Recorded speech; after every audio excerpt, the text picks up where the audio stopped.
It's That's Lit with me, Shazzy D, and I'm so excited about today's show because I have a special guest joining me who has a lot of experience supporting women in the STEM sector. On the show today is Dr. Morley Muse, the co-founder and director of iSTEM Co. Morley, welcome to the show. Thank you very much, Sharon, for having me. Yeah, glad to be here. Just starting off, can you explain what iSTEM Co does? Well, we are a consulting company. We're a research consulting and mostly talent sourcing company. And our main objective is to enable women to gain employment into science, technology, engineering, and maths-related roles. So we connect employers to qualified and skilled women in STEM. Excellent. And so, what was that point at which you were like, all right, I need to create a business that helps, connect employers with women looking for jobs? Gosh, it's been an 8-year-old journey. So I started my PhD 3 weeks after having my first son Well, at and it was a challenging time, not anything that has to do with the PhD itself, but how, the perception of, I guess, being female in engineering and then having the double responsibility of being a parent. And so I noticed one problem within the university, which was a lot of first year students would get in engineering female, and then by second year, they dropped out. Now, I'm one of those people, if there's a problem, I try my best to fix it. If I can't fix it, I just simply don't speak about it. And that's what I did. So I launched a club within the walls of the university, the Women in Science and Engineering Club. I brought that to VU. I was the co-founder of that. And up to date, it's one of the best clubs still standing on campus. Last year, 2 years ago, I received an alumni award from the university for the impact that created. So I'm congratulations. very proud of that. But I wanted something more challenging. So this was in 2016. But I wanted something more challenging beyond the walls of the university. And I got in touch with Women in STEM Australia, which is a not-for-profit women in STEM organization advocating for women, underrepresentation of women in STEM through policy, advocacy, consulting, different stuff that we do. It's a not-for-profit. And it's the largest, well, one of the largest and most impactful not-for-profit women in STEM organization. I think it was the first, really, because it was launched in 2014. Mm. When I got in contact with them, they were all mostly like PhD professional women, professors and all that. It took, I think, a couple of months before I was able to secure a coffee catch-up with the CEO. And then I shared my ideas, what I thought we could do to resolve the problem. Did some volunteering, eventually did some board observership. Eventually, I got inducted into the board in 2019, where I still sit as a director. Oh. So that was, I guess, for me, my broad STEM leadership journey. That's how it all began. And through Women in STEM Australia, I've had like amazing opportunities to work with organizations like CSIRO on a particular program called Innovation Catalyst. Mm. My role as an ambassador on that program was to really connect female academics to industry partners and highlight the work that they do. But I noticed with all of my engagement and through Women in STEM Australia, from that, I guess, leadership journey, I've also had amazing opportunities, which I currently engage with multiple STEM organizations, including the Australian Academy of Technology and Engineering at sea, where I sit as an advisory panel member on their Elevate STEM program to really encourage scholarships for girls in STEM from undergrad up to leadership. And I also operate as I'm also part of the executive committee with Science Technology Australia, iSTEM. In terms of my expertise, I don't think I properly introduced myself. So I'm an engineer. My background is in chemical, environmental, and renewable energy engineering. So in my STEM expertise, I do a lot of consulting work in renewable energy, energy transition, and I currently sit um, um, on a board with Gemina as an energy reference group member, really advising them on how to go in the energy transition. How do we go from fossil fuels to renewable? So coming back to your question, I just wanted to provide a trajectory of how the journey began and how it's unfolded. Post PhD, I worked in construction. At the time, I was pregnant with my third son. So I've got 3 boys. I had the second one through the PhD. So I've just had to do everything like all together. Now, when I worked in construction, I noticed that it's one thing to advocate for women in STEM from a leadership perspective, is another thing to actually experience it. I had obviously experienced, I guess, the challenges or the bias women face within the walls of university in academia, but it was different being in industry. And again, being pregnant, being a person of color, it was just multiple layers to it. If you were ever to crown someone queen of diversity, you probably would give it to me. I walked in there, I was the only Black person. I didn't see anyone who looked like me. Very, very few women. The women you would find mostly worked in office, so were very few working on site. And then I was pregnant, right? And that was me, a senior site engineer, trying to tell people what to do on site. I'm pregnant, so it's like sometimes people just don't listen to you. There were just a lot of challenges. There weren't any breastfeeding rooms where you could express your milk. And it just seemed like a message was being sent out that, look, we want women, but we have an idea of the kind of women we want. We don't want women who have milk coming from their breast. And I saw these things again. I guess that engineering part of me that always tries to provide solutions kicked in. And I realized that we have to do something, not just about getting women into the workplace, but making them stay. So I wanted to understand what the problem is about, women being underrepresented in STEM, and how big is the problem. The researcher part of me kicked in.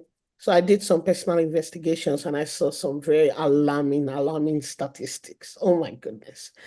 At the time, it was 29% of women in the STEM workforce. This was in 2020. That has reduced to 27%. The recent statistics, I'll give you the recent ones. We only have women make up only 15% of STEM qualified occupations, just 15, even though 36% of university enrollment are women. So what happens is, imagine this is besides like the dropout. Imagine girls being excited coming out of uni. You've studied engineering, bioscience, whatnot, and you want to contribute your skills or your qualifications to work, and just being discriminated, unable to really apply that. Or you get in with that enthusiasm, that passion, and it just gets killed because companies push hard for diversity, but they lack inclusion. So essentially, women don't stay. And again, this retention problem, which is the biggest elephant in the room that no one is really addressing, is the reason why women do not become leaders. Because unfortunately, they don't stay in their places of employment to grow, right? So I saw all these different issues, and I decided I was going to quit and start iSTEM Co. So that's the journey of how it was launched. So when I wanted to start again, I looked within the ecosystem to see, okay, who is doing something about this problem? and I came across Ruwangi, Dr. Ruwangi Fernando. She's a data scientist, an AI specialist, an intelligent role model for people, not just women.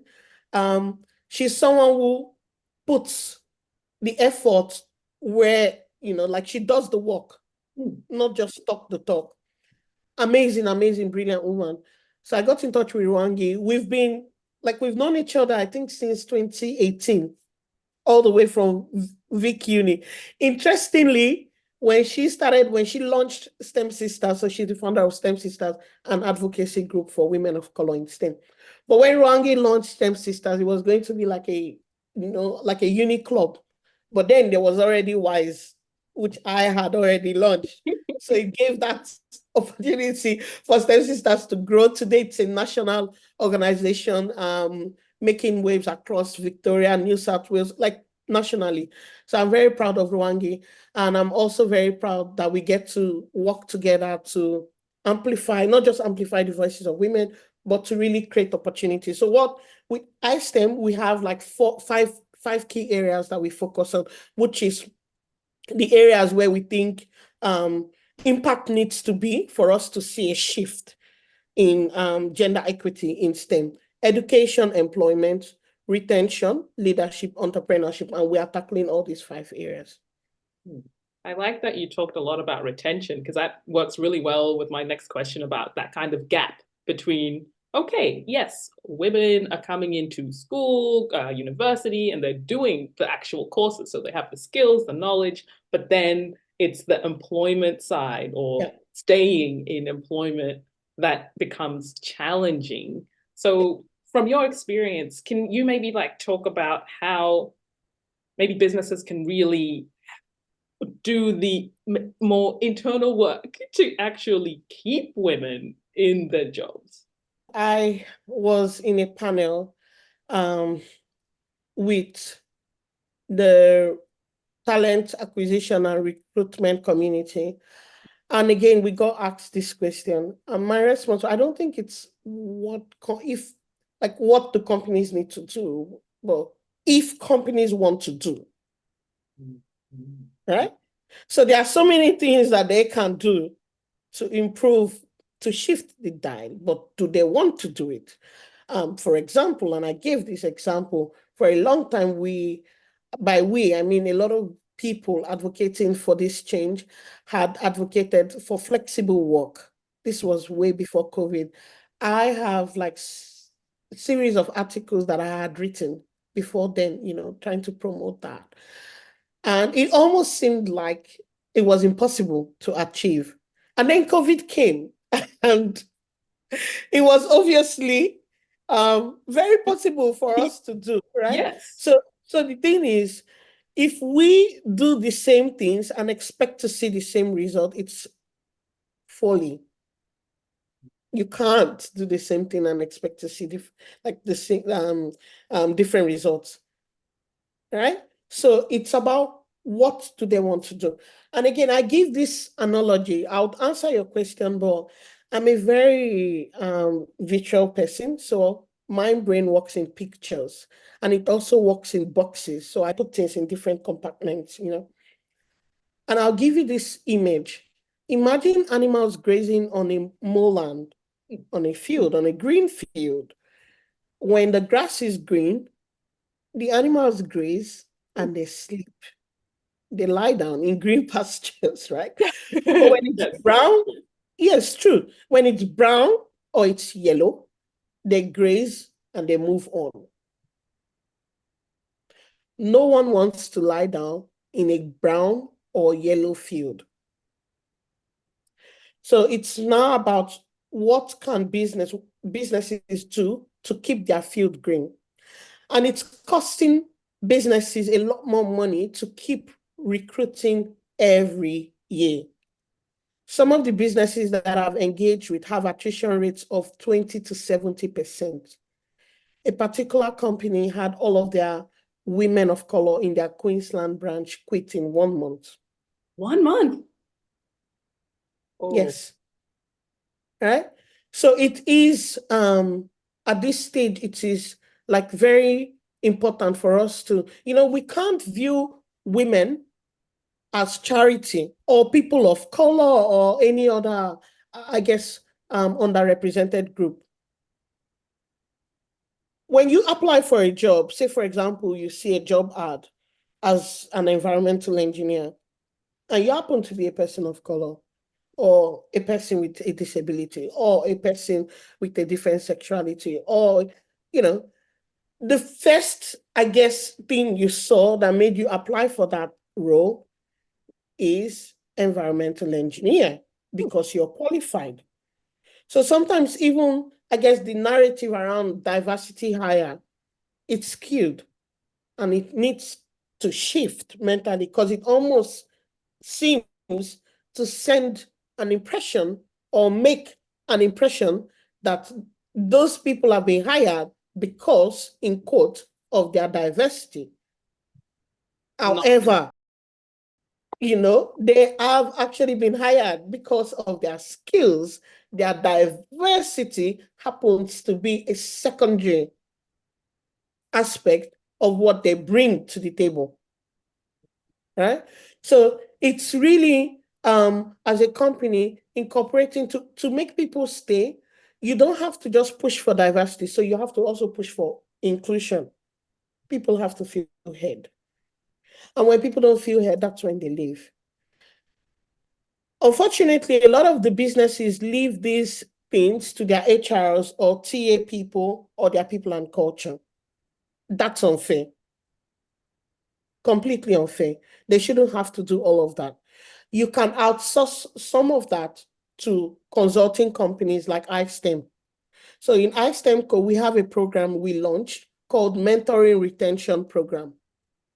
What that program does is we work with organizations as an annex, and then we do have workshops all year round that we provide, where in these workshops, we teach different things: how to assimilate in the workplace, how to get into your workplace culture, how to have difficult conversations, how to, things around confidence and leadership, different topics that we cover all year round. And we also have consultants that work with us to deliver these programs. The interesting thing about our program is that all of our consultants are not just diversity and inclusion experts, but they are also STEM qualified. So it's one thing to have DEI expert. I know a lot of people these days are DEI expert. That's okay. But if you don't have, say, for example, you're a DEI expert and you're mentoring women in construction or women in mining, and you've never been on a construction site, you don't understand what the safety or intricacies are of that kind of work, it's hard to be able to impact those women. So what we've done is we have consultants that have the qualifications and the lived experience, as well as their expertise as diversity consultants that work with us to deliver this program, but we also have a one-on-one support that the cohorts within that program can access, but not just for them, but also for their direct line supervisors. Because it's not just the women that need fixing, but it has to be, it has to be something that we approach from all angles, right? And so we provide that support to their direct line supervisors as well. Companies need to be able to create programs like that support retention. Companies need to be able to create, to focus on outcomes and outputs rather than work hours, right? So KPIs shouldn't be tagged based on, oh, you clocked in 9 o'clock, you clocked out 5 o'clock. It's BS. Doesn't make sense, right? It should be productivity. It should be based on productivity. So the metrics here should be on outcome. If you had these tasks, were you able to do these tasks? Because as people, as humans, we all have different rates at which we do work, right? The way we do work is different for each person. So you can't simply expect that, people will do someone might be able to do the work that might take someone else 5 hours to do in 2 hours, or in 3 hours, or in 10 hours, depending. We don't have the same brain capacity. So it should be based on output. In that way, the issue around flexible work, it becomes okay. So you could incorporate hybrid, where they work from home, or have days that to work from the office, to foster that community spirit. The other thing that I can add, which is something that I proposed in an article, I think in 2017 or 2018, can't remember now. A little bit very disruptive idea, but I tell Yeah, you, it's going to work. let's hear it. Companies with over 1,000 employees should absolutely be considering having an on-site daycare. Universities are already doing it. Why shouldn't companies adopt that? Why? As a mom, if you know that you've got your little one, because to be honest, some moms, of course, some people want to take like extended leave. Some people don't really wish to do that because they don't want to be rusty. And also, beside them not wanting to be rusty, they also don't want to be penalized, because there's the mother with penalty. You go back to work after you've taken a career break to look after kids, and all of a sudden, it almost appears like what you've done in the last 10 years has evaporated somehow by some miracle. And then you're not able to really contribute your skills because you're being discriminated to get back to work just because you've had a career break. So people don't want that.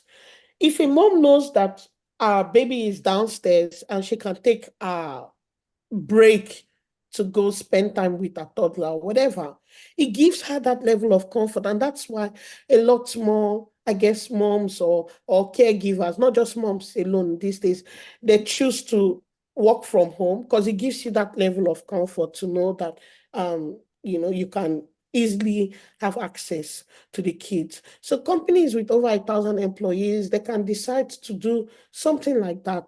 I tell you, it's going to boost productivity, like in a very, very amazing way. Some of the universities I know Victoria University has an on-site daycare, and it gets filled up because all of the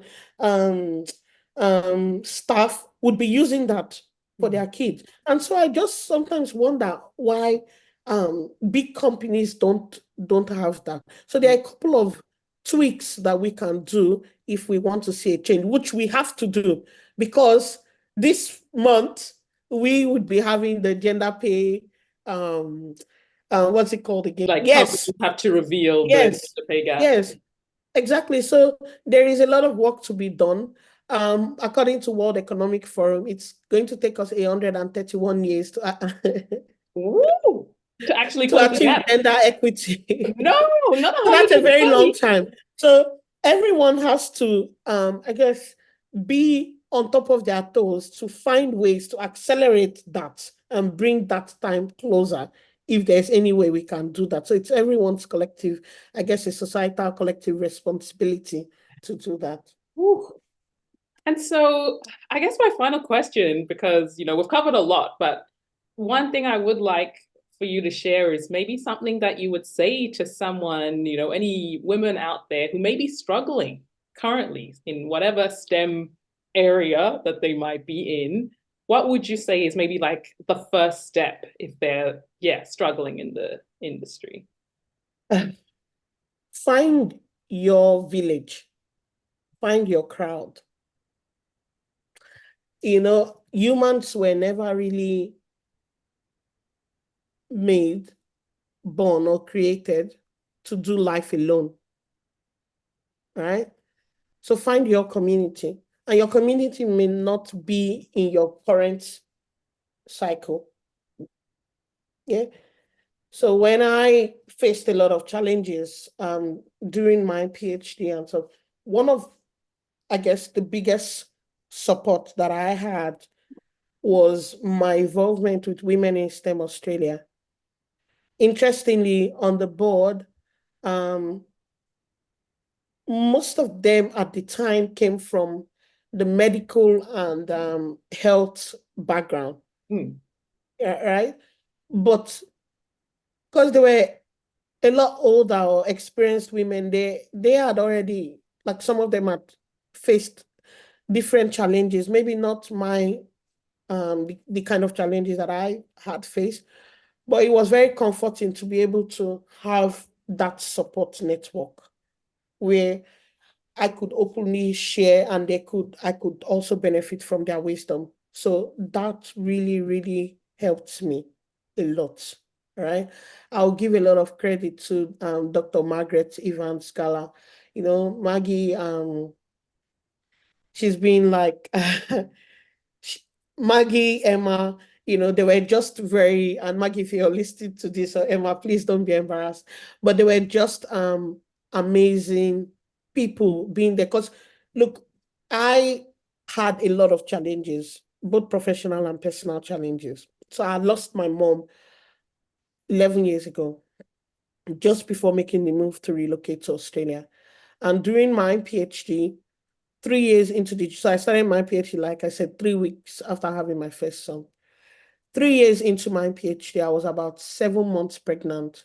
I'm about to have my second son. And in my mind, I was going to quickly have the baby and then use the time, wrap up my experiments, have the baby, and then use the time where I was writing my reports to nurse the baby. And then I lost my eldest sister. It was very challenging. I'm so sorry. So challenging. Just wait and listen to the rest of the story.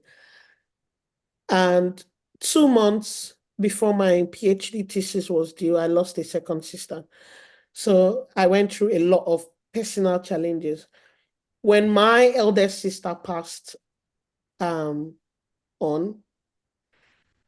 it was so difficult. I couldn't even take time off my own work, my research, because most of the experiments I did took at least 3 months. I had to source the reagents and all that, and then did like anaerobic digestion experiments that would take like a month to about 6 weeks. So I couldn't take time off because I didn't want to stay too long. And I just want to give you a snapshot in case someone is watching that's really going through a lot of challenges. Just listen to this and get some hope.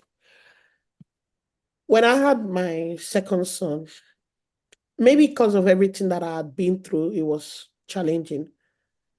He refused to take any expressed milk. He refused to take any formula. So he was completely breastfed. I wouldn't be surprised if that guy grows up and says he's an organic baby. Honestly, I had to come home every 2 hours to breastfeed him and go back to the lab because my PhD wasn't like fancy where you sit in front of a computer. I had to go to the lab. I had to go to the field. I'm very grateful to have my husband. He's extremely supportive and, makes me believe that, you can actually have it all. Very supportive. So he runs his own startup, Chip It, very successful startup. And he would tell me at the time that that's fine. He was working, like it took time to work from home. So, because he's been like a business person, right? So I was working from home and then I'll go to the lab, then come back. Some days I did that trip like 6 times in a day. There were times I came home at 1 a.m. in the morning, right? So it was mentally difficult, it was physically exhausting, it was really, really difficult. And then it got to the point where the entire, I guess, impacted my health too. I had an ovarian tension. Then the doctor said endometriosis, PCOS, whatnot. Then they said, oh, you can't have any more babies. So 2 months before my PhD thesis was due, I lost my second sister. And after that, my intention was just to finish, get on, look for a job. Then I found out I was pregnant with my third son. I didn't think I was going to get pregnant because the doctors had said I couldn't have any more babies because endometriosis, PCOS. I've just got one fallopian tube because the stress, I had this ovarian tension and I had a major surgery. It was hard. I actually felt someone was taking off the carpet under my feet, right? And on top of this, there were like professional challenges. as well. So what I'm saying is challenges are a part of life. They either come to make you or break you. You have to choose. Two things that helped me through those periods. First one is get your tribe, get your support system, right? You need that support so when you're down, they can help you hold your hand. So have, if you can, if it's possible to have in your immediate circle, I mean, like by family, embrace it. My mother-in-law is just amazing, amazing human being. We're best friends, so she was very, very, very helpful. My remaining sister, I was able to chat with them, draw strength. My husband, but then I had that professional circle, women in STEM Australia. But more than that, I had to make there were certain mental shifts. One of it, I had this picture of a flowing stream, like water. If you put it in a cup and there is no flow, it's going to stink. It will go still. But if there is motion, eventually what happens, it will cleanse itself, right? So keep moving, don't stop. Eventually, when you look back, the problems would all go away. The memory might still be there, but eventually the pain is not going to be as intense as it was. So healing comes from motion. The second thing is I imagine myself like a seed planted on the ground. When you're planted on the ground, a seed, all you see is darkness. There is no light on the ground. It's all heat, suffocation. But if that seed is placed to receive sunlight and water, eventually the seed does nothing. It's going to sprout. So be around environments where what you hear matters, where what you're being fed with is positive stuff. Like I don't watch TV. I don't have Facebook. I don't engage with negative people. I had to do some personal evaluation because I don't have that time. For me, time is very valuable. I've lost 4 family members in 11 years. So I understand the importance and the impact of time, and I want to make the best out of it. So if you're listening to this and you're going through challenges, those are the things that helped me. And yeah, I hope it can help you too. Morley, thank you so much for sharing your story, sharing your experiences and your advice. It's been such a pleasure having you on the show. Thank you, Sharon. It's been very lovely talking to you. And I just can't stop looking at your beautiful hair. Thank you.